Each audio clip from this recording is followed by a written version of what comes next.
Olá, arrematantes, aqui é Claudino Vicente do Bom Leilão. E esse é o nosso podcast sobre o mundo dos leilões de imóveis. Este é o nosso segundo episódio e eu estou muito feliz de ter você aqui com a gente. Vamos falar aqui sobre leilões de imóveis, os judiciais, os extrajudiciais, o mercado de imóveis e tudo que foi interessante para você que já é ou quer se tornar um arrematante.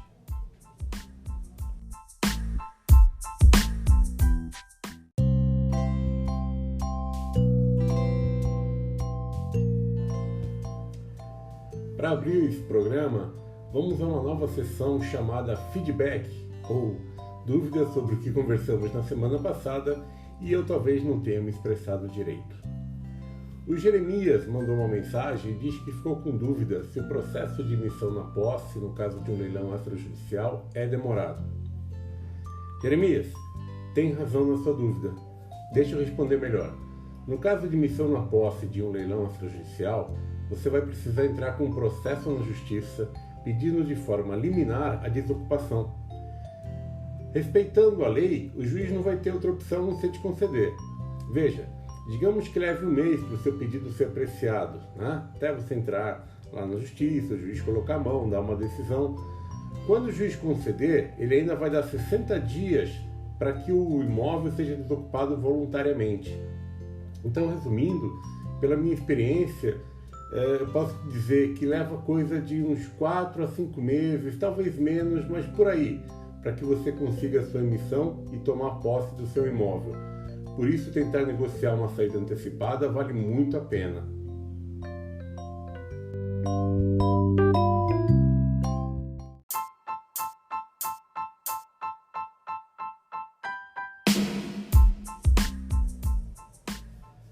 Vamos ao nosso tema principal de hoje, que é entender se um arrematante pode ou não perder o seu dinheiro investido. Tá? Antes de querer se tornar um arrematante, qualquer pessoa tem uma pergunta. Esse negócio de leilão de imóveis dá mesmo retorno? Ele é seguro? Talvez tenha ouvido alguma história por aí de alguém que perdeu tudo em leilões. A gente sempre encontra esse tipo de histórias, de pesadelos por aí, que acabam afastando muitos curiosos, talvez, deste ramo de leilões de imóveis. Tá? Então, mas primeiro eu queria conversar um pouco com vocês sobre as origens, sobre esse mercado, essa indústria que são os leilões de imóveis. Segundo os historiadores, os leilões foram desenvolvidos pelos assírios por volta lá de 2000 anos antes de Cristo. Então veja que não é nenhuma novidade, não é? A negociação era usada para vender peixes pelos melhores preços oferecidos pelos interessados. Mais tarde, já em 500 anos antes de Cristo, na Babilônia, as mulheres eram disputadas em leilões. Vejam só. Só que ao invés de dinheiro, era a força bruta que determinava o vencedor. Imagina as tretas que deviam acontecer, não é? Bom, com o passar do tempo, os leilões evoluíram. Né? Lá por volta de 1550 e alguma coisa, a profissão de leiloeiro foi instituída na França e surgiram então os primeiros meirinhos leiloeiros, que eram funcionários públicos nomeados pelo rei francês para avaliar, negociar, vender os bens deixados por morte ou executados pela justiça. Na mesma época, Portugal e outros países também passaram a ter seus leiloeiros oficiais. Já aqui no Brasil Colônia, se tem notícia de leilões desde o século XVII. Com o passar das décadas, os leilões se aprimoraram com a venda de todo tipo de bem móvel e imóvel, de lotes de minérios a propriedades. Então, com a chegada da família real ao Brasil, o leilão teve uma grande expansão no país, tornando-se até uma atividade comercial muito prestigiada. Surgiu então a necessidade de se regulamentar a atividade. As primeiras determinações vieram com o decreto número 858 de 1851, vejam só, que estabeleciam aspectos sobre a publicidade e a organização dos leilões. Hoje, como nós sabemos, os leilões são basicamente regulamentados por leis, que estão no nosso Código de Processo Civil, e leis complementares, como a própria Lei da Alienação Fiduciária, que cuida dos leilões extrajudiciais. Então, basicamente o leilão é levar algo à venda, tá certo? Você pega algo que você quer vender, talvez você tenha tentado vender um quadro, uma obra de arte, até mesmo um imóvel, que é o nosso caso aqui. E você leva então esse bem à venda através de leilão para que sejam ofertados lances. E quem fizer o lance de maior valor se torna um arrematante daquele bem. Então, basicamente, é feita uma venda através de lances, onde o maior lance ganha. Não é? Parece simples, mas na verdade é. Se você, claro, tomar atenção às regras, né, a tudo que é importante em volta de um leilão. Vejam bem, se tornar um arrematante não é simplesmente abrir hoje a tela do seu computador, ver o que está acontecendo no leilão e cegamente ir lá e dar lances de um bem que você nem conhece direito ou que está envolvido nesse leilão, né? Então aí a gente já tem um dos caminhos que pode levar a um fracasso de um arrematante em ter prejuízo com o leilão, que é essa falta de conhecimento, né? Então vamos voltar um pouquinho.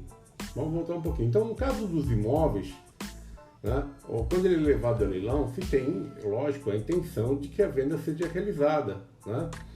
Só que às vezes, principalmente na primeira vez, na famosa no primeiro leilão do bem, quando ele é levado pelo valor de avaliação, se está muito próximo ali do valor de mercado, talvez a pessoa não tenha interesse de arrematar no leilão. Afinal, se está próximo do valor de mercado, ela pode muito bem ir lá e comprar qualquer outro imóvel ali naquele prédio, naquela região, pagando normalmente à vista, como ela faria, como uma compra normal de imóvel.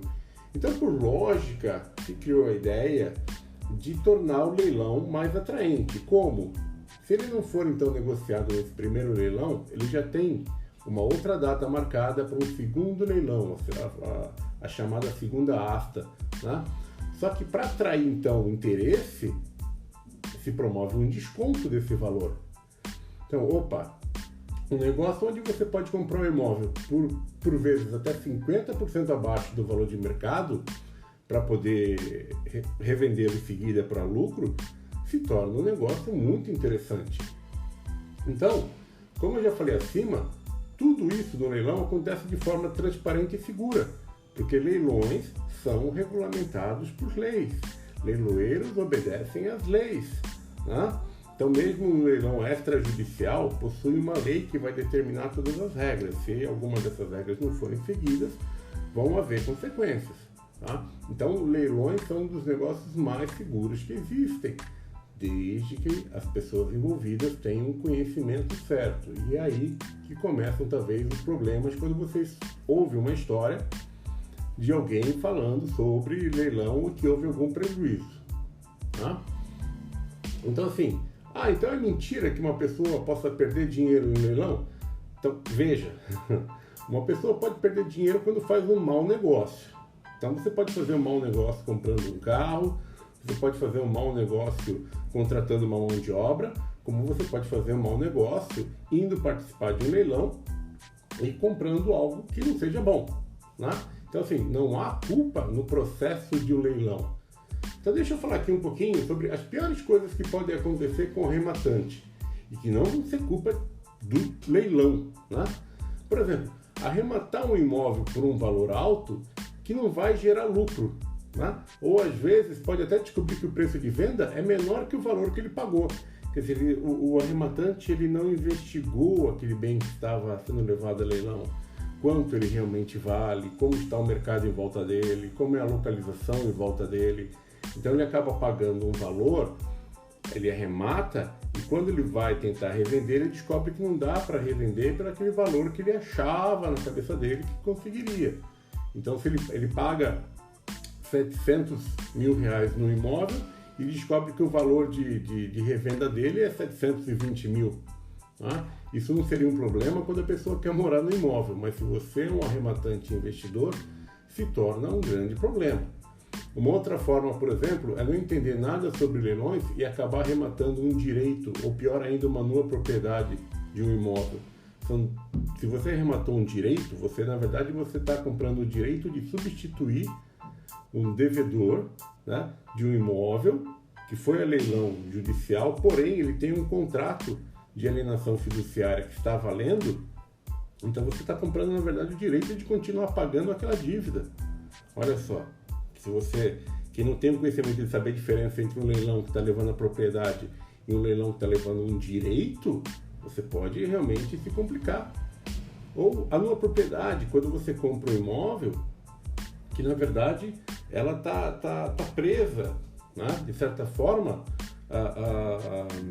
que não vai ser sua, o morador não vai ser retirado daquele imóvel. Isso vai te causar um prejuízo, você vai comprar algo que você não vai conseguir ter a posse dele, né? Então, eu vou até propor um programa para a gente falar só sobre numa propriedade, porque é um problema muito grande que pode acontecer com um arrematante.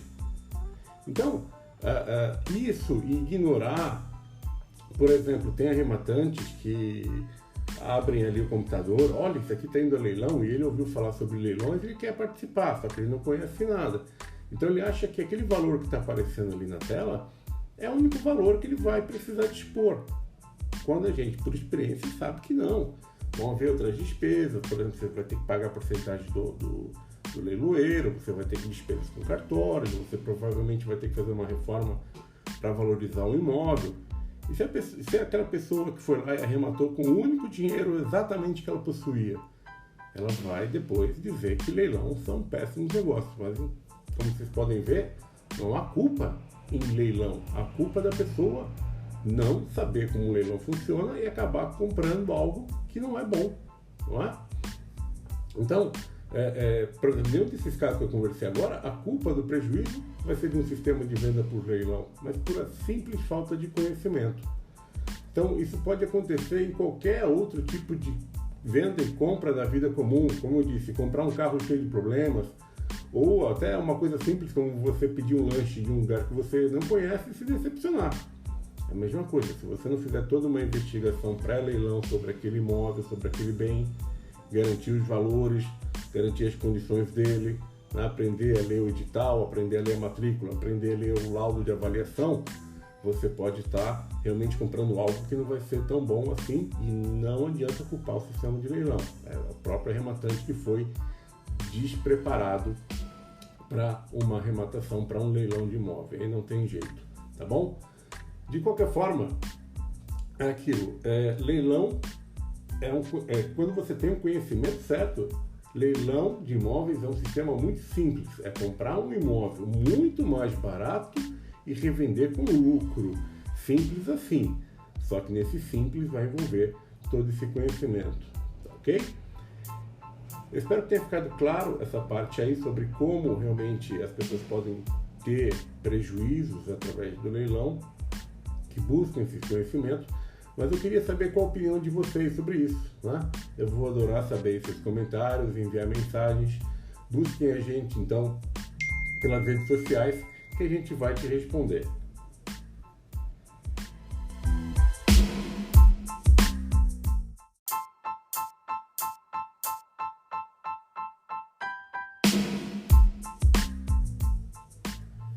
Bora agora para a sessão de perguntas inteligentes com respostas às vezes não tanto. Como vocês já devem saber, aqui eu vou tentar responder algumas perguntas que eu recebo com mais frequência nas redes sociais. Você já segue o Bom Leilão no Instagram e no YouTube? Procura a gente por lá. Basta buscar por o Bom Leilão que você vai encontrar as nossas redes sociais. Vamos lá. A dúvida de hoje é do José Francisco. Ele pergunta: temos sempre que pagar a comissão para um leiloeiro?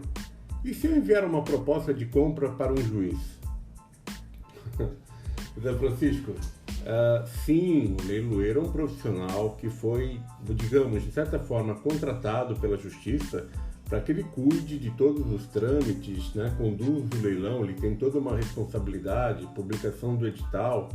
Então, nada mais justo que, como um profissional, ele tenha a sua recompensa. Tá? O que nós encontramos hoje, por via de regra, quando há um leilão, é que nós vamos pagar 5% do valor sobre o lance vencedor para o leiloeiro. A não ser que haja expresso no edital um outro valor, às vezes menor, 3% ou algo assim, via de regra, nós vamos pagar 5%. Então, quando foi definido que o imóvel vai a leilão, já se deu início a todo esse processo. Um leiloeiro já vai ter sido escolhido. Então, mesmo que você envie uma proposta de compra que vai ser apreciada pelo juiz, esse leiloeiro já vai estar trabalhando. Então, ele vai ter que receber, de qualquer forma, o valor que corresponde ao trabalho dele, tá bom? Então, sim, sempre que você tiver lá na sua planilha de custos, você tem que considerar que, além do valor do lance, né, no dia seguinte você também já vai ter que fazer o depósito de 5% do valor devido ao leiloeiro.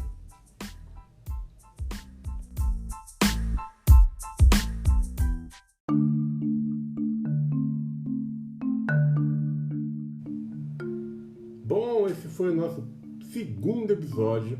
Eu espero que vocês tenham gostado. Se sim, que comentem, que mandem suas dúvidas. Basta procurar a gente nas redes sociais, deixa lá a sua dúvida, a gente vai tentar também te ajudar na medida do possível, né? Se puderem compartilhar nas suas redes sociais, a gente vai ficar muito grato para poder aumentar o nosso retorno, a nossa divulgação e mais gente puder ter acesso a essas informações. E como eu sempre digo, leilões tem todos os dias, já os bons negócios, esses precisam ser descobertos. Um grande abraço e até o próximo programa.